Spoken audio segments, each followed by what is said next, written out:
What's up, everybody? Jim with Straight Blast Pythons. Thank you for joining us. Today we're going to do a quick recap of our 2022 breeding season and give you our lessons learned in our first year as ball python breeders.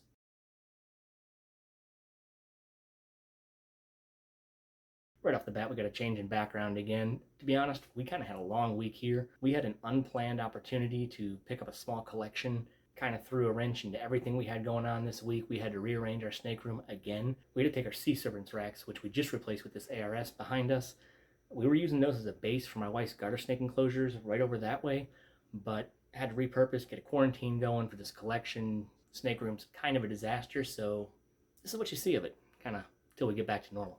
I'll put out a video here maybe in the next week, 2 weeks about the collection, what we got, what we think we have. There's a few questionable IDs, so we're trying to get that figured out before I wind up putting out everything. But long story short, we got a really good deal. If we turned around and sold everything for a non-het normal, we would probably still break even, so take that for what you will. This guy just needed his collection gone, and we were happy to help out.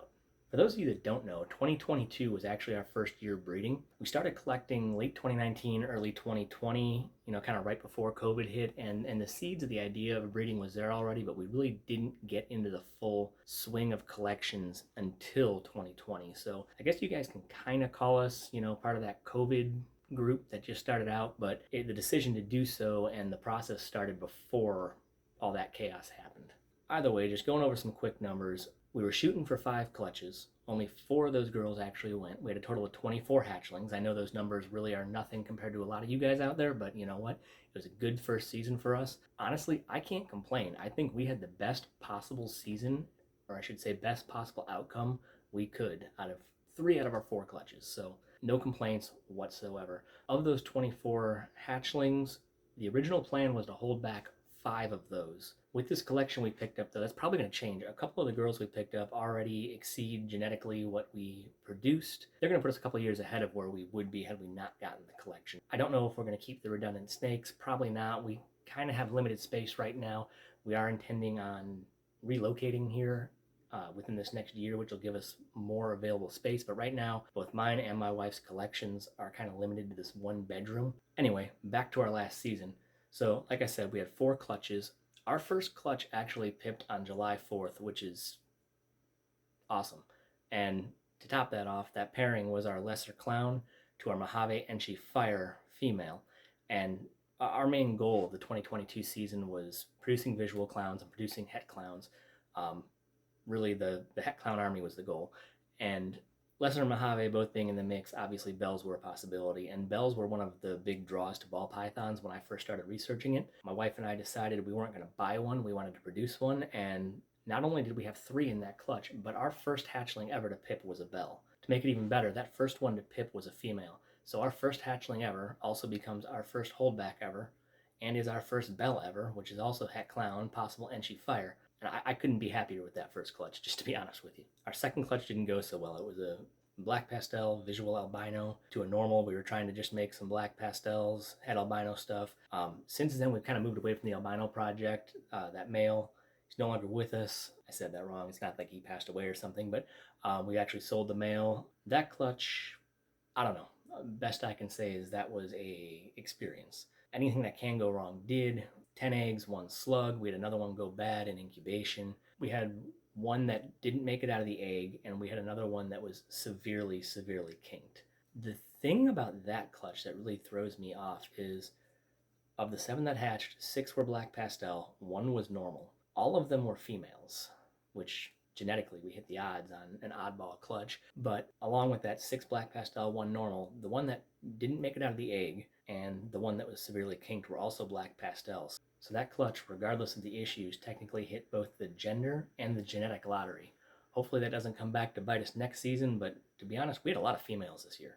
Our third clutch was that same lesser clown to a super pastel het clown. We hit the odds with that one dead on. 3 visual clowns, 3 hets, all pastel, obviously due to the super pastel. But what was weird about that one was we didn't see any lesser at all in the entire clutch. And then our final clutch of the year was actually kind of one of those who's your daddy clutches. So we had that same lesser clown as well as a super pastel Enchi Spider double het clown pied paired to our blade double het clown VPI. The Super Pastel and she Spider wound up actually winning out. So again, we had 5 eggs on that one. All of them pastel. All but one have Spider in it, and we got one visual clown. Now that visual clown, though, is the most genetically packed of everything we've produced this year. Planning tentatively to have her be one of our holdbacks. Again, it is a female. That was the second clutch of the year. That was all females. I thought that I was sexing them wrong, so I actually had somebody come in who does it for a living, and I don't know. We had 2 clutches of all females. I don't know what to say about that. Awesome odds, right? Moving on to what more people are probably actually interested in this video, and it's our top 5 lessons learned as first-year ball python breeders. And a lot of it's going to be repeat stuff. A lot of it's going to be stuff that, to be honest with you, you read, you see lots of posts about, but you don't really actually understand or appreciate until you're going through it. Number 1 is the cost. There are so many expenses that you don't think about. Okay, people think about buying the snakes, but what are you going to do about the racks? Where are you going to house them? Are you going to use racks? Are you going to use glass enclosures? And not only those snakes, you have to have tubs or racks or something available for the hatchlings. Where are you going to put them? You can't just have 20, 30 hatchlings and have nowhere to put them, nothing to do with them. How are you going to incubate them? Are you going to build your own incubator? Are you going to buy an incubator? These are all costs that, they're there, they should be obvious, but you don't realize how much they add up until you're actually in the moment buying everything. And the one most people forget about is the cost of feeding them. You don't think about this stuff until all this money actually starts adding up and you see how much you're paying weekly, monthly to keep all this going. It really does add up. It is not a get-rich-quick scheme. Lesson number 2 comes from that second clutch of ours. It's unviable babies. It's reality. Not every egg is going to hatch. Not every egg is going to have a baby that comes out perfectly that's not unkinked. Not every egg laid is going to be viable. That's the reality of it. Sometimes you have stuff come out, they're failures to thrive. I mean, what are you going to do about having hatchlings that have feeding issues? I mean, it's all stuff that most people don't think about, but it's a serious thing to consider if you're looking to start breeding ball pythons, whether it be on a hobby level or a business. Not directly related to breeding as it is, but having a plan for your collection. And a lot of people fall into that trap where they just start buying things that they like, and then all of a sudden in their first or second year they realize stuff doesn't really fit together, or where am I going with this? So we kind of had that issue. I had some ideas in the beginning. I knew I wanted to get into clown. I knew I wanted to make bells, stuff like that. So we started building a collection, but it wasn't really until about halfway through this breeding season that I really zeroed in. I discovered genetic stripe. And because of the genetic stripe clown, started moving that way. I learned more about Krypton. I really started deep diving into the genetic side of things, learning what can be done instead of just being that surface level enthusiast, and really realized I have to streamline the collection to get to where I want to be. So if you haven't started collecting yet, if you haven't started buying your snakes yet, really sit down, have a plan, know what you want. Don't just start buying things because they look pretty. It's a waste of money. You're going to turn around. You're going to sell things that you originally spent money on. You're going to waste time and money in feeding and caring for something that may not actually get you to the goals that you want to achieve. Our 4th lesson learned continues with the concept of planning, and how are you going to sell these? Okay, so you have 20 hatchlings, 30 hatchlings.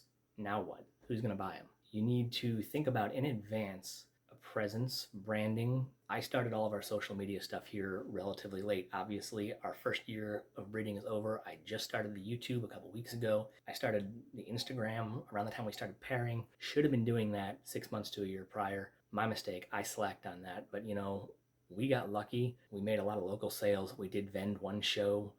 We set up a wholesale connection pretty easily. Have a plan, because otherwise you're going to get stuck with these snakes and not know what to do with them. Which leads us into lesson number 5. Simply be prepared to keep every hatchling you produce. They are living animals. If you're going into this thinking it's all about money and thinking you're going to move these really quick, you're in it for the wrong reasons. You're not going to succeed. You have to actually be willing to care for these animals, take care of these animals, and not complain about it. I mean, you have to be able to support them. That's the reality of it. You've produced these animals that wouldn't have been produced without your input and your direct involvement. Do not produce hatchlings if you are not prepared to keep them long term. I really don't know what else I can say about that. Anyway, now that I'm done rambling about all that, I'm going to go ahead and end this. I do plan to put out some videos kind of detailing a little bit more on these lessons learned, kind of deep diving some of them over the next couple of weeks, as well as a video about that collection I mentioned earlier. Outside of that, guys, again, thank you for joining us. I truly, truly appreciate it if you got this far. Thanks for listening to me ramble. I'll see you next time.